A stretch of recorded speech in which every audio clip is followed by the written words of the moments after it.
SORNA in-person registration requirements.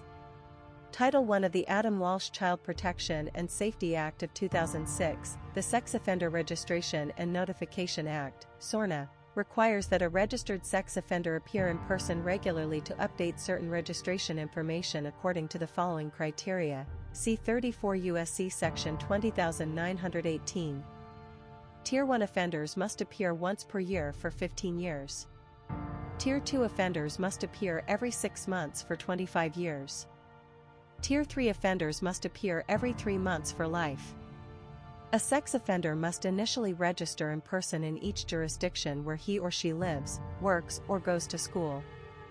Further, SORNA requires an in-person appearance by the offender at least annually to update any photograph, physical description, or other listed information.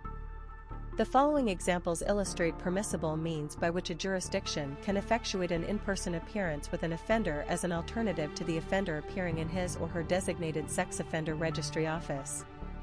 A jurisdiction might consider an alternative reporting location if an offender lives in a remote location and the designated sex offender registry office is not accessible. In these instances, the offender may be able to complete his or her periodic in-person appearance by appearing at the local police station. These arrangements must be formalized and acceptable to the extent that the registry official has agreed to this arrangement and local police are capable of taking the required information from the offender. A jurisdiction might consider having local law enforcement visit the offender's residence and use portable devices to update and confirm information with the offender.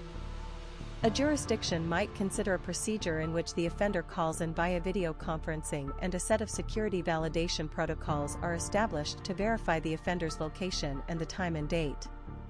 A jurisdiction might consider mailing a certified re-registration form that the offender must fill out and sign by placing his or her fingerprints and/or thumbprints on the form. If the offender does not return the form within a specified period, or if the prints on the form, having been analyzed by law enforcement, do not match the prints of the offender, then law enforcement personnel are dispatched to the offender's residence. The Smart Office encourages jurisdictions to work closely with Smart Office personnel to identify verification procedures that are both feasible for the jurisdiction and that serve the purposes of SORNA's requirements.